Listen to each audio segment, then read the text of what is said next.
estoy tan furioso, no sé si estoy furioso, triste, enojado, compungido, apenado o destruido. Acabo de perder la lapicera que me regaló mi abuelo cuando yo tenía 25 años y no hay manera de recuperarla. Y estoy como si estuviera mutilado, te juro, como si me hubieran cortado una mano. Bueno, por ahí es un poco así. Pero es un Perdiste, exceso, ¿no? perdiste. Bueno, me parece muy difícil saber qué cosas son significativas para una persona, ¿no?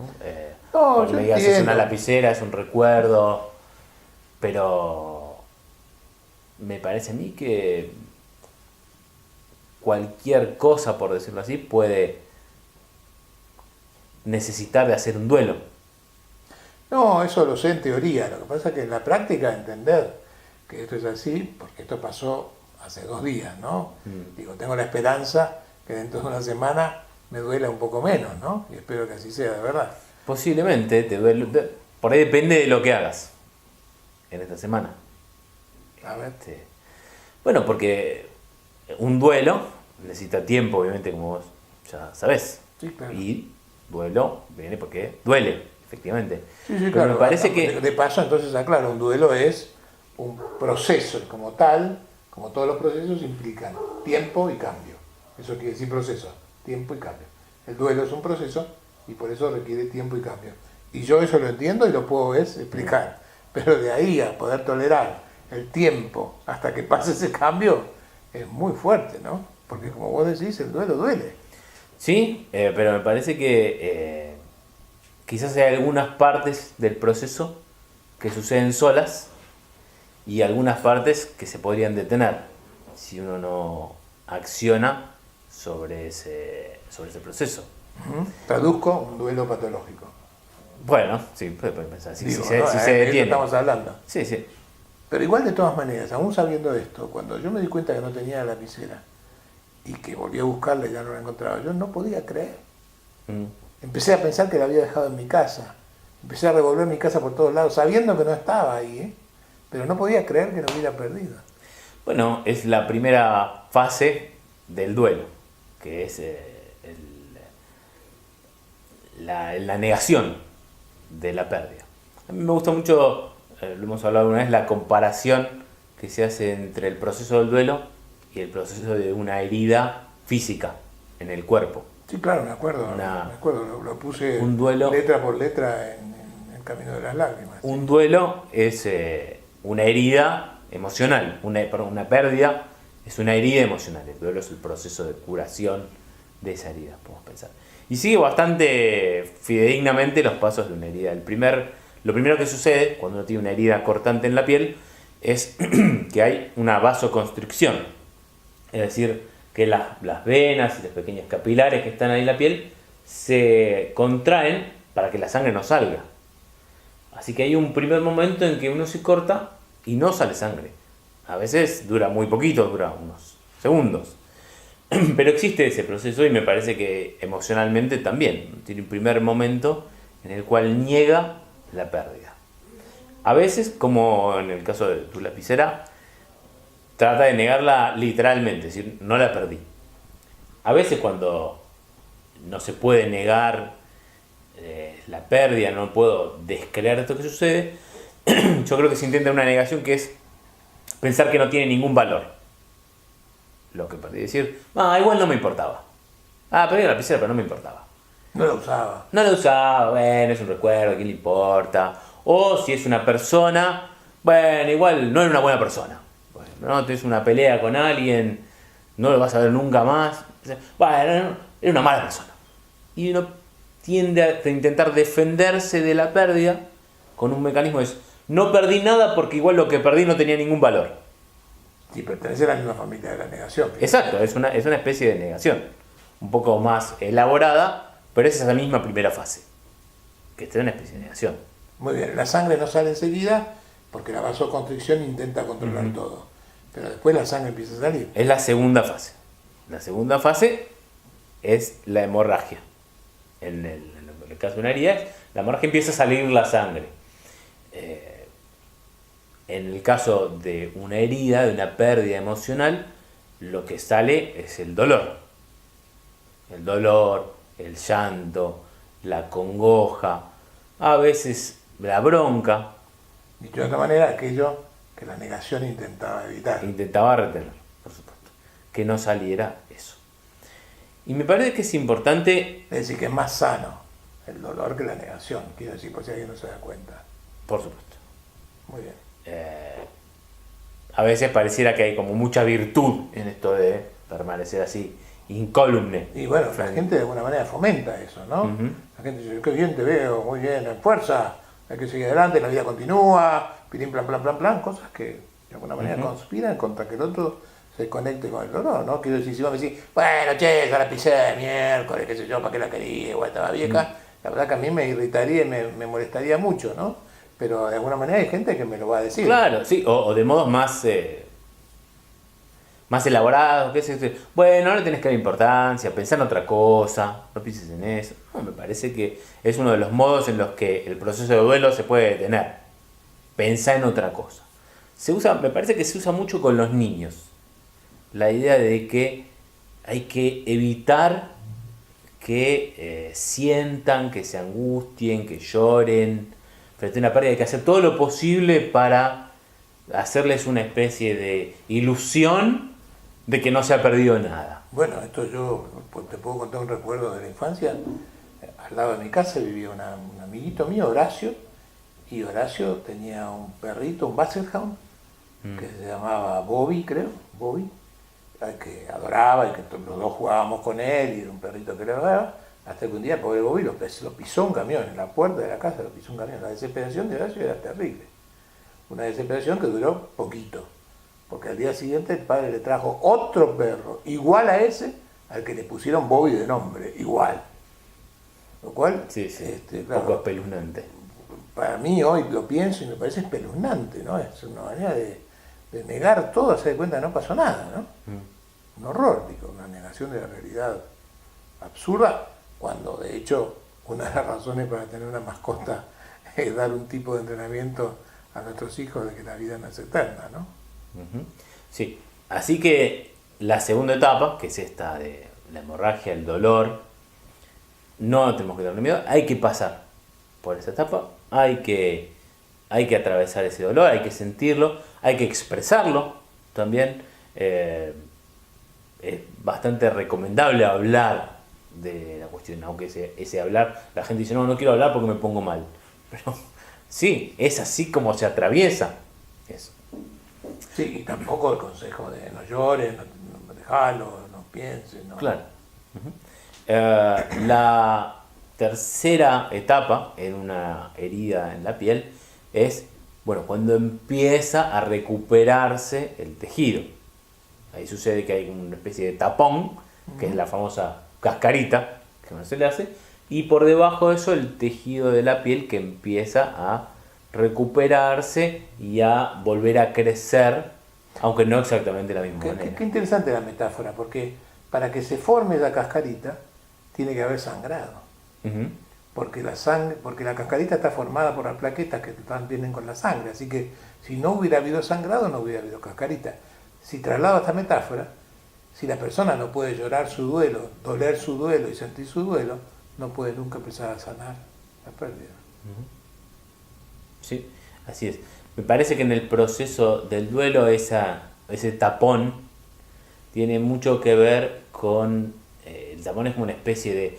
Bueno, no está sanada la herida, pero es lo que hace que no te desangres, digamos así, con el llanto. Ese tapón, para el proceso de duelo, me parece que tiene mucho que ver con la presencia de otros. Que es una de las cuestiones que me parece que hay que tener en cuenta de admitir y consentir que haya otros ahí. Ayuda. Sí, a mí me gusta mucho la imagen de una película que se llama Lars y la chica real, donde hay, Lars es un muchacho que tiene un delirio con una muñeca inflable que dice que es su novia, ¿no? Hasta que en algún momento él dice que está enferma, ¿no? Entonces uno empieza a decir, está enferma. Bueno, todos le siguen un poco la corriente porque vive en un pueblo muy chiquito Y entonces en un determinado momento él dice, sale de la habitación y dice, murió. ¿No? Entonces todo el pueblo lo acompaña en este duelo que él tiene que hacer, ¿no? A pesar de que era toda una imagen de él, una imaginería de él. Pero lo primero que pasa es que él está sentado en la habitación y vienen las señoras del pueblo, se sientan con él al lado y se ponen a tejer. Y él le dice, ¿qué hacen? Y la señora dice, bueno, esto es lo que se hace en estos casos. Uno viene y se sienta al lado del otro. Y nada más. Y dice, ¿no te sentís un poco mejor? Bueno, sí, un poco, dice Lars. Eso de ir y sentarse, estar ahí, esa presencia me parece que es la que puede hacer de tapón Seguro, para la herida. seguro. A veces cuando alguien me ha preguntado a mí qué le decís a alguien que está viviendo un duelo, yo digo, le puedo decir muchas cosas, la más importante es aquí estoy. Simplemente, aquí estoy. Me parece que eso es realmente una gran ayuda, ¿no?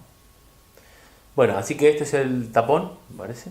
Y lo otro que empieza a suceder en esta fase es esta recuperación de la piel, que emocionalmente es que la vida empieza a acomodarse alrededor de esta pérdida.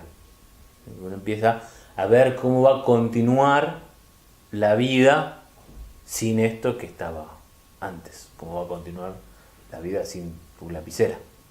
Que uno empieza a hacerse a esa idea. Empieza a conectar una cosa con la otra, que es lo mismo que sucede en la piel. La última etapa de una herida es que queda una cicatriz, por supuesto. No queda exactamente igual. No es como si nunca hubiera sucedido. Y en una pérdida emocional sucede lo mismo. No es que desaparece, no se olvida de eso y no deja ninguna marca, ninguna huella de que eso estuvo. Por supuesto que sí, eso deja una cicatriz emocional que dice que acá hubo algo que ya no está y que a uno le recuerda eso que sucedió. Seguramente. Yo siempre me acuerdo de alguna intervención un poco cruel que tuve en el consultorio como terapeuta con una mujer que no conseguía superar el duelo de la pérdida de su pareja. Había muerto su marido después de haber estado juntos 30 años. Y la verdad que un día, sin saber por qué, ella me dijo que no aguantaba más, que haría cualquier cosa para sacarse ese dolor de encima, cualquier cosa. Y entonces yo le dije cualquier cosa. No sabía yo si me estaba amenazando de suicidarse o qué, ¿no? Le digo cualquier cosa, me dice sí, cualquier cosa. Le dije, mira, quizás suene un juego, pero vamos a jugarlo juntos. Tengo yo en mi poder unas pastillas mágicas que son capaces de quitarte ese dolor, si vos querés. Quitártelo para siempre, que no te duela nunca más ni un poquito. ¿Querés una? Le digo, sí, claro. Pero no sé si la voy a poder pagar. Sí, sí, sí, le dije, no son tan caras.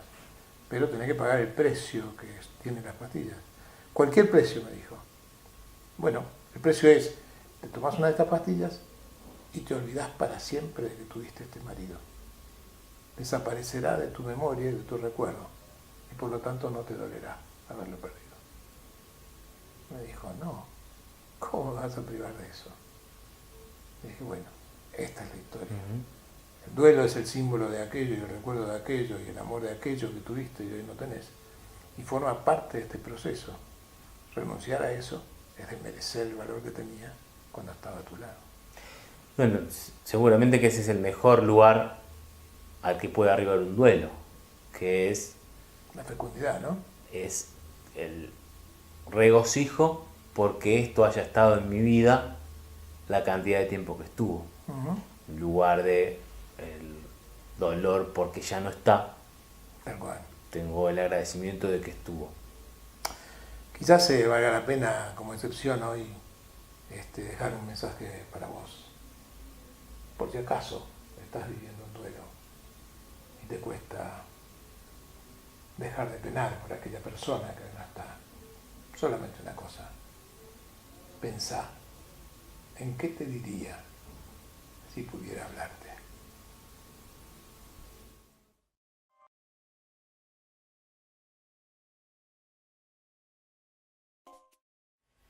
Es difícil decir que no, ¿eh? No. Sí, claro que es difícil decir que no. Pero el tema es, ¿por qué tan difícil? ¿No? Si después de todo es un hecho natural, deseable, saludable, importante, constructivo muchas veces, ¿no? Sí, me estaba acordando, como decías, esto de importante, lo que decía Octavio Paz, respecto de que la libertad consistía primordialmente en poder elegir entre dos palabras, sí o no. Así que si la libertad depende de decir que no, estamos frente a algo.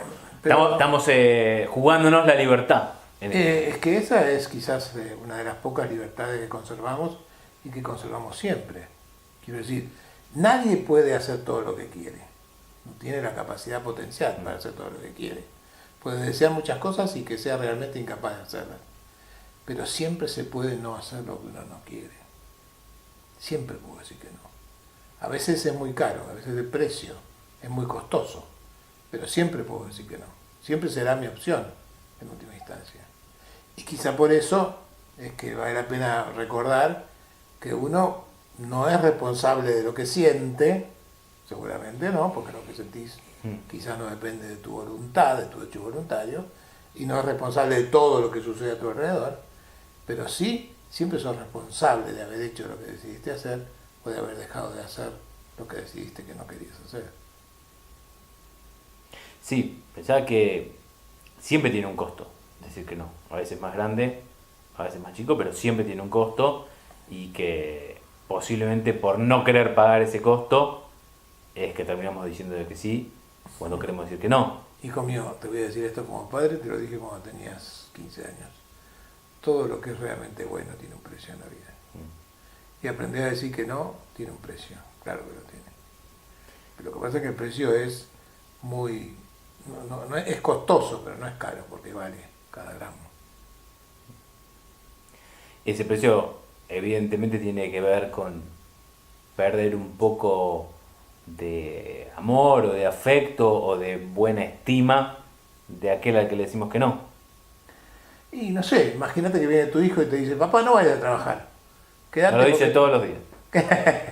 Quédate porque tengo tantas ganas de trabajar, de jugar con vos. O como dice tu hijo menor, no te vayas porque yo soy muy sensible. ¿Cómo haces para decirle que no? ¿O cómo lo conseguís? ¿O qué te pasa cuando decís que no? Bueno, en ese momento considero que hay un bien mayor que tiene que ver con que voy a trabajar y además yo quiero irme a trabajar, la verdad. Al final de cuentas es esa. Uh-huh. Y bueno, soporto que a él le duela, que no es fácil. Claro, y además que no es sin dolor, digo, ¿no? Asistir a ser el responsable causante o algo así del dolor de alguien a quien querés. Sí, por ahí a veces también hay que poder respetar que al otro le duela, que uno le diga que no. Por ahí uno dice que no y cuando el otro se enoja dice, pero ¿cómo? ¿No? Supone que lo tendrías que tolerar bien, hacémela fácil. ¿Cómo te vas a enojar si no quieres Claro, trabajar? hacémela fácil.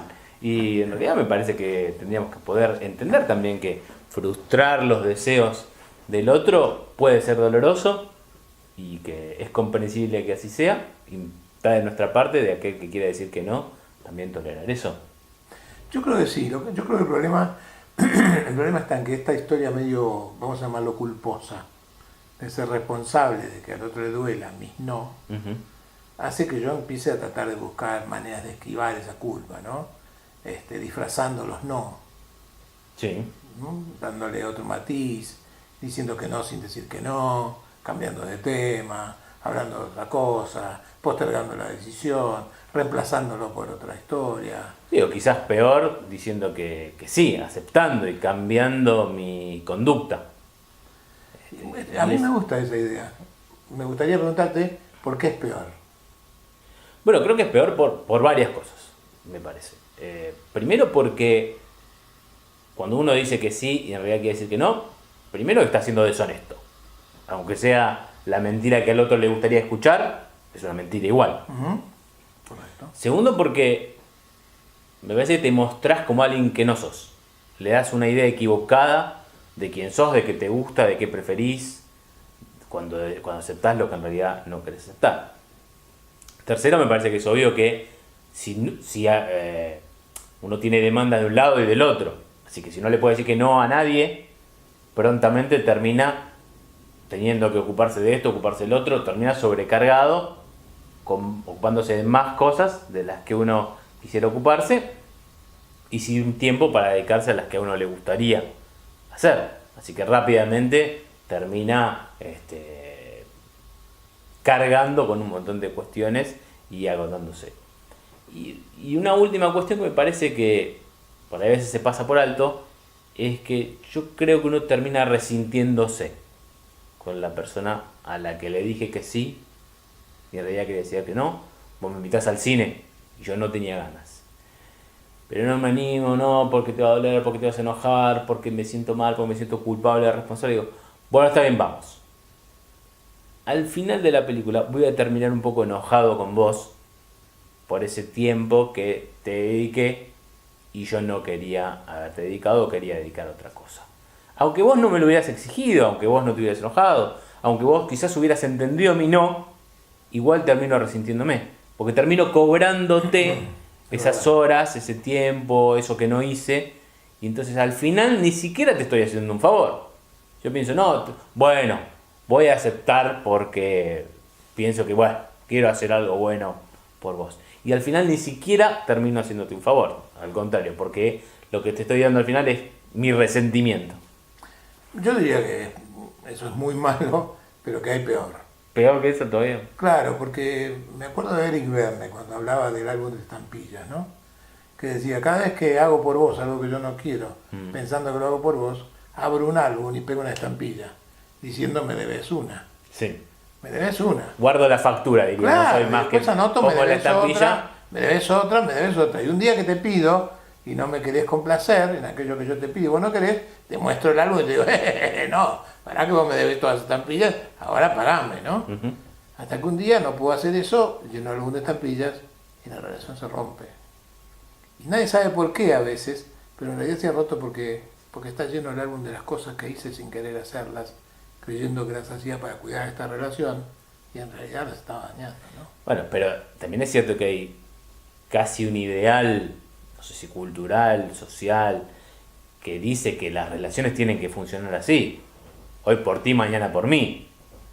Una hago yo por vos, una haces vos por mí. Y que una relación consiste en irnos intercambiando y más o menos ir negociando, como se dice, lo que yo hago por vos y lo que vos haces por mí. Me parece que tenemos que desaprender esa idea, pensar que una relación no se sostiene sobre eso de, bueno, cada uno cede un poco. Tenemos que estar ahí midiendo cuánto cedes vos y cuánto cedo yo. Sí. Yo siempre que digo esto alguien se molesta, pero la verdad que lo creo. Negociar es para los negocios. Y una pareja no es un negocio. No, ni una pareja, ni una amistad, ni... Y un vínculo entre padres e hijos no es un negocio. Entonces, no es el tema de negociar. Podemos ponernos de acuerdo o podemos ponernos de acuerdo en que no estamos de acuerdo. Pero no hay nada que negociar, ¿no? Me parece que, de verdad, cuando uno aprende a decir que no, valoriza su sí también. Sabiendo que puede decir que no, tu sí tiene otro valor, ¿no?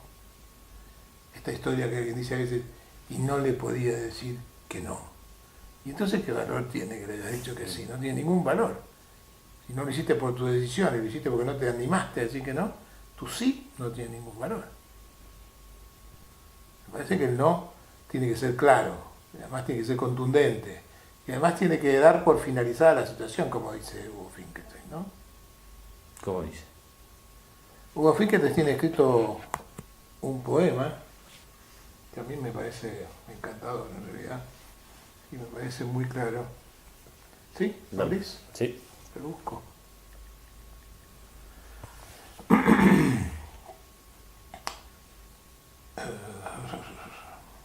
Dice Hugo Finkelstein, no es no. Y hay una sola manera de decirlo, no, sin admiración, ni interrogantes, ni puntos suspensivos. No se dice de una sola manera, es corto, rápido, monocorde, sobrio y escueto. No.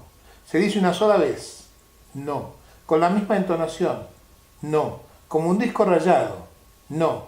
Un no que necesita de una larga caminata o una reflexión en el jardín, no es un no. Un no que necesita de explicaciones y justificaciones, no es un no. No tiene la brevedad de un segundo. Es un no para el otro porque ya lo fue para uno mismo. No es no aquí y muy lejos de aquí. No deja puertas abiertas, ni entrampa con esperanzas, ni puede dejar de ser un no, aunque el otro y el mundo se pongan patas para arriba. No es un último acto de dignidad. No es el fin de un libro sin más capítulos ni segundas partes. No se dice por carta, no se dice con silencios, ni en voz baja, ni gritando, ni con la cabeza agacha, ni mirando hacia otro lado, ni con símbolos devueltos. No con pena y menos aún con satisfacción. No es no porque no. Cuando el no es no, se mirará a los ojos y el no se descolgará naturalmente de los labios. La voz del no es trémula ni vacilante, no es agresiva y no deja duda alguna. Ese no no es una negación del pasado, es una corrección del futuro. Y solo quien sabe decir que no puede decir verdaderamente que sí.